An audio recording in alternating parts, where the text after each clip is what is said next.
Hello friends, welcome on my YouTube channel Arena of English. आज से हम English grammar में पार्ट्स ऑफ स्पीच की नई सीरीज स्टार्ट करने जा रहे हैं। इफेक्टिव इंग्लिश बोलना सीखने के लिए और कम्पिटिटिव एग्जाम को क्रैक करने के लिए इंग्लिश ग्रामर सीखना बहुत ज़रूरी है। उसके लिए मैं आपको इंग्लिश ग्रामर बेसिक से सिखाऊंगा, जिसकी वीडियो मैं सीक्वेंशियली बनाऊंगा।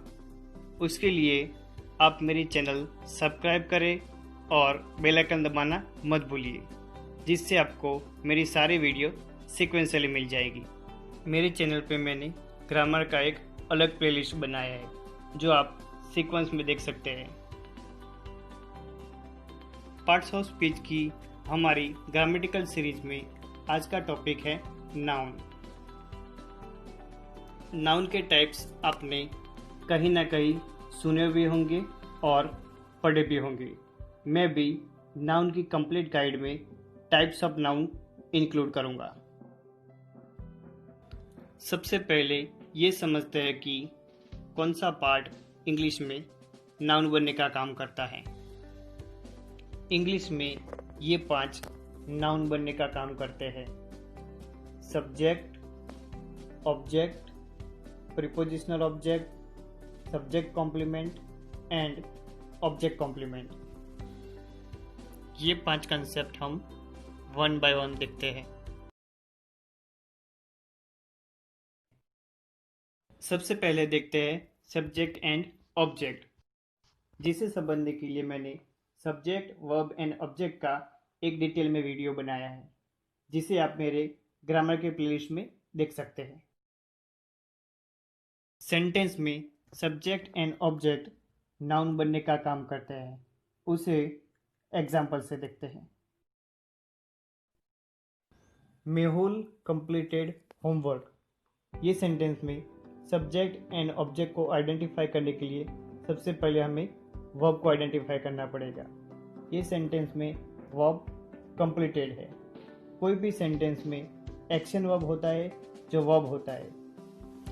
एक्शन करने वाला यहाँ पे मेहुल है, इसीलिए सब्जेक्ट मेहुल होगा।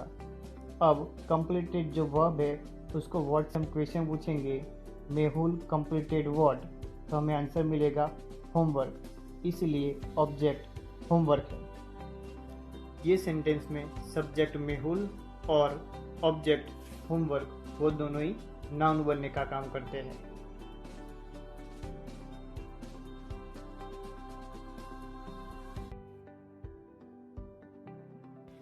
अब देखते हैं प्रीपोजिशनल ऑब्जेक्ट। आप ये सोच रहे होंगे कि प्रीपोजिशनल ऑब्जेक्ट वाला कैसे पहचानें। ये बहुत सिंपल है। इंग्लिश में आपने प्रीपोजिशन नाम तो सुना ही होगा। For example, in, on, under, beside, with etcetera. ये सारे वर्ड्स इंग्लिश के प्रीपोजिशन है।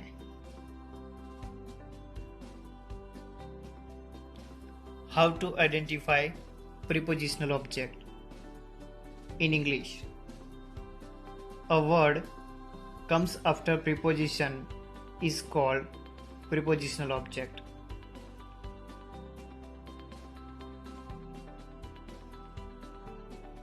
In हिंदी, प्रीपोजिशन के बाद में आने वाला वर्ड प्रीपोजिशनल ऑब्जेक्ट है।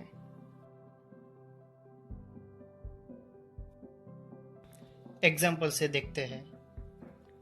Mehul completed homework with Naresh. ये सेंटेंस में सब्जेक्ट मेहुल है, वर्ब कंप्लीटेड है जो V2 का फॉर्म है, ऑब्जेक्ट होमवर्क है।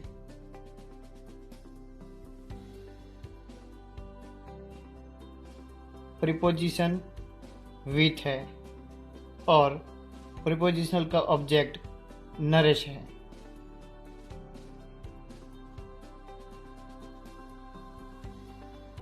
Next is subject complement. Subject complement English में नाउन या फिर प्रोनाउन बनने का काम करता है। यहाँ पे हम नाउन के लिए देख रहे हैं। Subject complement means a word which give complement to subject.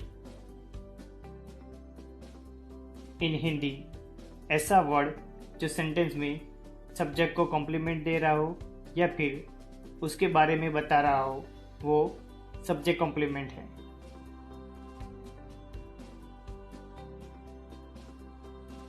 Example से देखते हैं।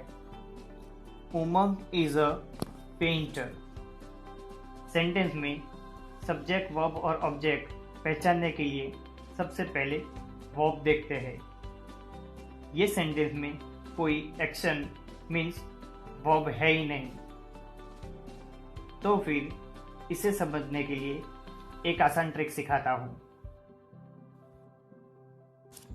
मैंने अपने अगले वीडियो लेक्चर में बी के फॉर्म सिखाए थे। बी के फॉर्म इज एम आर, वॉजवर और बेबिन है।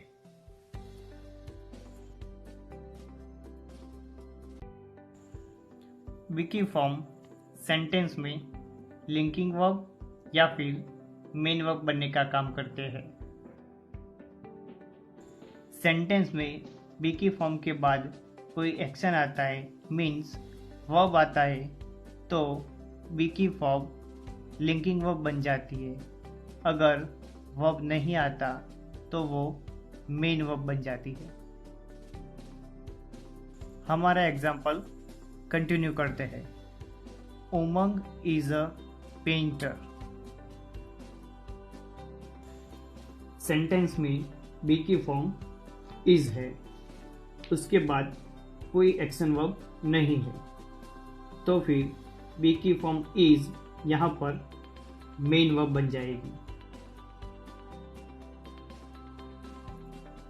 मेन वर्ब को करने वाला सब्जेक्ट होता है, तो फिर यहाँ पर सब्जेक्ट उमंग बन जाएगा। हमने सीखा था कि वर्ब को व्हाट या फिर whom से क्वेश्चन पूछने से जो आंसर मिलता है वो ऑब्जेक्ट होता है। यहाँ बी की फॉर्म को क्वेश्चन पूछने से कोई आंसर नहीं मिलता, इसीलिए ये सेंटेंस में ऑब्जेक्ट है ही नहीं।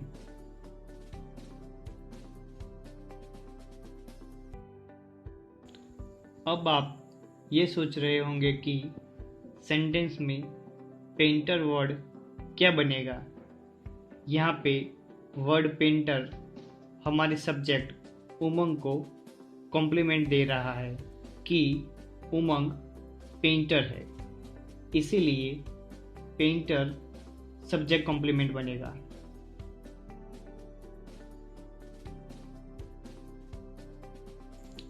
सेंटेंस में हम कोई भी कॉम्प्लीमेंट ले सकते हैं। For example, Umang is a smart, Umang is a strong, Umang is a short, etcetera.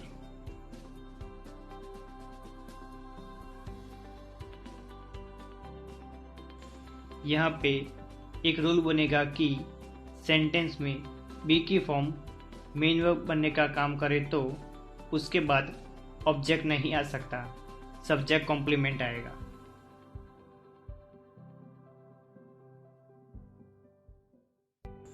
Next is object complement. Object complement English में दो काम करता है। Number first is direct object के बाद आता है। सेकंड इज वो इंग्लिश में नाउन, प्रोनाउन या फिर एडजेक्टिव बनता है। यहाँ पे हम नाउन के लिए देख रहे हैं। Object complement means a word which give complement to object. In Hindi ऐसा वर्ड जो सेंटेंस के ऑब्जेक्ट को कॉम्प्लीमेंट देता है उसे ऑब्जेक्ट कॉम्प्लीमेंट कहते हैं।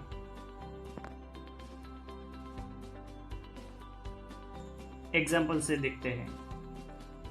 We elected Modi prime minister of India. ये सेंटेंस में सब्जेक्ट वी है, वर्ब इलेक्टेड है जो V2 का फॉर्म है। वर्ब को वुम से क्वेश्चन करते हैं तो आंसर मिलता है वो ऑब्जेक्ट होता है। यहाँ पर ऑब्जेक्ट मोदी है।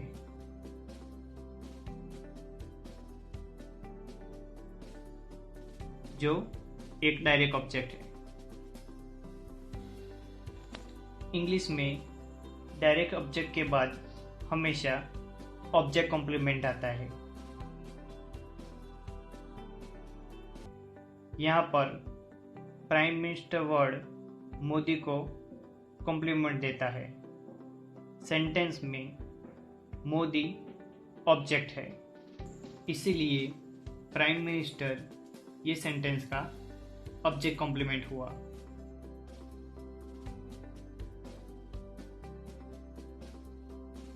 इंग्लिश में नाउन 5 काम करता है। सेंटेंस का सब्जेक्ट बनना, ऑब्जेक्ट बनना, प्रीपोजिशनल ऑब्जेक्ट बनना, सब्जेक्ट कॉम्प्लीमेंट बनना एंड ऑब्जेक्ट कॉम्प्लीमेंट बनना। इंग्लिश में नाउन क्या काम करता है वो आपको अब समझ में आ गया होगा। नेक्स्ट वीडियो लेक्चर में हम टाइप्स ऑफ नाउन देखेंगे।